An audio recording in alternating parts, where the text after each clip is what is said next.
Hey, what's going on? You know who it is. You know what it is. All right, you guys, peep game. So I decided to do a video on this. Basically do a follow-up. Michael Hotep had did a video about this like yesterday, but I didn't get a chance to do a video about this. I was gonna do a video about this a couple of weeks ago, but you know, I guess I'll do the video now since I got a little bit of time. I got like maybe about 5 minutes to spare, or you know, maybe 10 at the most. But there were conflicting reports that Tyler Perry was on the verge of buying BET, and I reported it and I said allegedly, or rumor has it, and that's exactly what it turned out to be. It appears that Tyler Perry did not, based off these reports. And then I looked on his social media sites as well, and there's nothing about Tyler Perry buying BET. Now, what's supposed to have happened, and I looked at a couple of media outlets. Basically, they're saying that BET is no longer for sale. BET, VH1 is no longer for sale via Paramount Global, because to me it appears that they wasn't really trying to sell it based off how much they asked for it.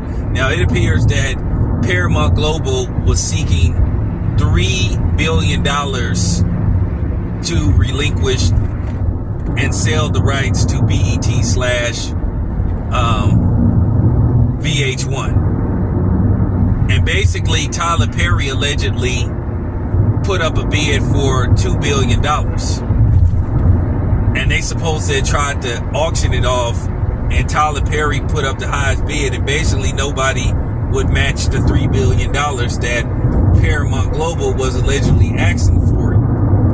So basically they made an announcement saying that BET is no longer for sale via Paramount Global.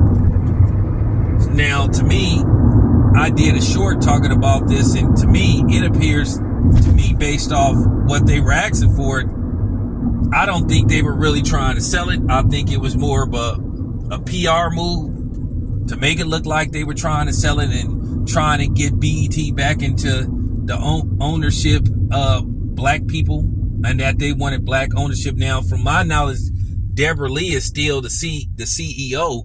But if you look at some of the programming that's on BET, you could tell that it has a different type of, flavor to it. You know, it just seemed like it's went a little different. You could tell that it has more than black influence. And then you see some of these movies also as well, you see a lot of, gender influence or feminist influence as well with some of the movies that they have put out. From the movie Caller King to another movie called Armani.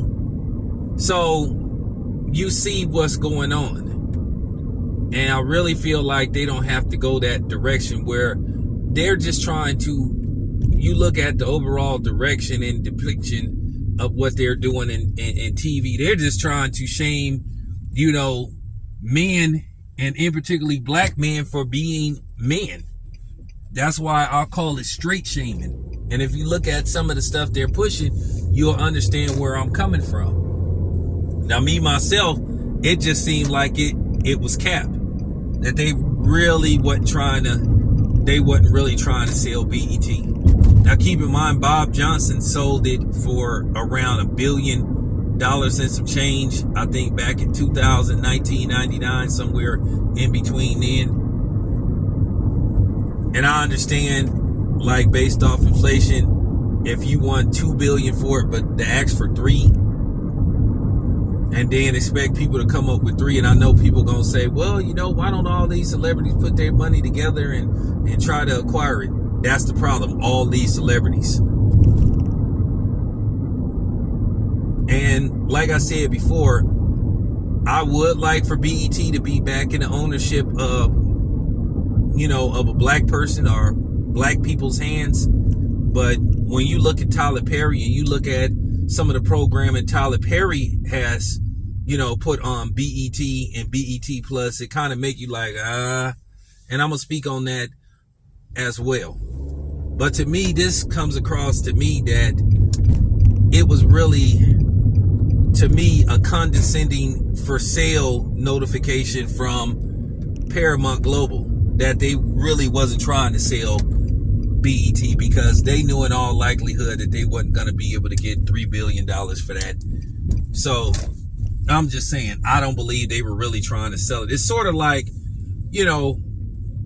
let's just say you have like a car for sale and you ain't really trying to sell it, but if somebody give you an offer that just knocks you off your feet, you'll be like, okay, fine.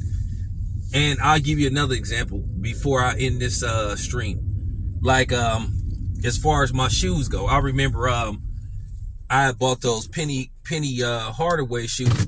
I think they the Penny ones that came out, and I wasn't really trying to sell them, but I put them on OfferUp just to see what I could get for them. And then I was thinking to myself, I don't really want to let them go, but I just wanted to see what was out there, what could I possibly get for them. And then basically a dude offered me $400 for the shoes. So I was like, okay. So that's kind of like what was going on. I wasn't really trying to sell them, but somebody came with an offer that was just, that knocked me off of my feet that I couldn't resist.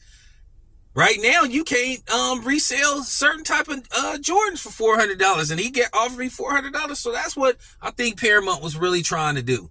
I don't think they were really serious about selling BET. I just think it was a publicity stunt and a PR move. And that's just basically it. Because from what the report is saying now, it's been taken off the table. So there you have it. This your boy Town. I'm out.